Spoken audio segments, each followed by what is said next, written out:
Now, as far as the CSS properties that we can make use of to go and format an HTML list, let's go and check them out. The first set of properties that I want to show you relate specifically to working with lists. So what I'm going to do is I'm going to flip back over to my code, and right away I have to ask myself, okay, what kind of selector type should I be working with? Should I use a class or an HTML selector, an ID selector? We've been over this a number of times, so this should be old news. I think for now what I'm going to do is I'm just going to use HTML selectors. So in other words, what I'm going to do is I'm going to change what it means to be an unordered list. I'm going to change what it means to be a UL element. So I'm going to scroll up inside my code into my internal style sheet. And maybe just at the bottom of my internal style sheet, I will simply define my UL HTML selector, just like this.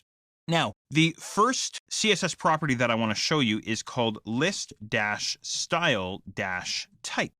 And what we can do is we can actually enforce the kind of list or the style of the list that we want to work with. For instance, maybe I want to stick with a bulleted list, but maybe I want to change that bullet character rather than using sort of that default black circle, that black dot. Maybe I want to use more like a hollow circle, like a donut. So to do that, what I'm going to do is I'm going to specify circle for the value on this guy, just like this. Go ahead and save that up and then back over to your browser and refresh. And there we go. Now we have these hollow dots, these hollow circles. That's kind of neat, kind of cool. Nice to know that you can do it, but nothing to write home about or anything like that. But there's a bunch of different values that we can use here. You can try circle, you could try square if you like. There we go. That's another one that you can use. Refresh. There we go. Now we have square bullets. It really all depends on, what you're after. But what's really interesting to note here is even though I'm working with a bulleted list, I can force the bulleted list to change to be a numbered list. For instance, I could go decimal like this. So in other words, forcing a numeric value just like that, even though it's a UL, it's an unordered list. Kind of cool, kind of neat. Or maybe instead of decimal, what I could do is I could say lower, so lowercase, Roman. So I'm going to get lowercase Roman numeral, right? Something like that. It's kind of neat. What else could we do? Well, I could do perhaps something like upper for uppercase alphabetic, something like that. Refresh. There we go.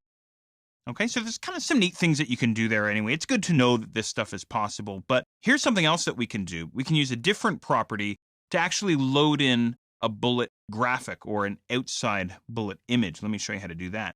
So this time, what I'm going to do is I'm going to go list style dash image, just like this. It's kind of neat.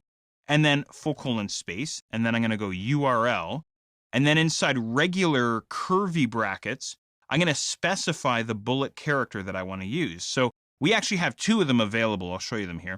I'm going to go bullet1.png. Don't forget to close your bracket. Don't forget to throw in your semicolon to finish things off. Save everything up back over to your browser and refresh, and now we have a graphical element getting loaded in for the bullet character. Kind of neat. This is kind of a quick graphic that I came up with. You can use whatever graphical object you want. So as I mentioned, there's two of them available. We have bullet1 and we have bullet2.png. So if you want to try bullet2, he looks like that, just a green arrow with sort of an embossed look on him. So what else can we do? Well, there's one more list-related property that I want to show you here. We saw list style type. We just looked at list style image. There's one more here, as I say, list style hyphen position. And the position, we have two values. We have outside, which is actually the default. If I save this and then flip back over and refresh, we're all the way back to where we started. And then the second value that we can use is inside. Now, if I throw in inside and I save and I refresh, we really don't see a change on screen. Where this plays out is if the bullet content, the text, stretches all the way over to the end of the width of the container and wraps around onto a second line. So to give you a better example of this, I'm going to go and grab some longer text here. Give me a second. Grab a sentence out of one of my paragraphs and throw in another list item into my list. A nice long list item. Save that up and then refresh. There we go. So this is inside. So notice the bullets on the inside of the paragraph. You can see there on the second line. If I switch this back either to outside or if I remove the list style position completely, you'll see the difference here.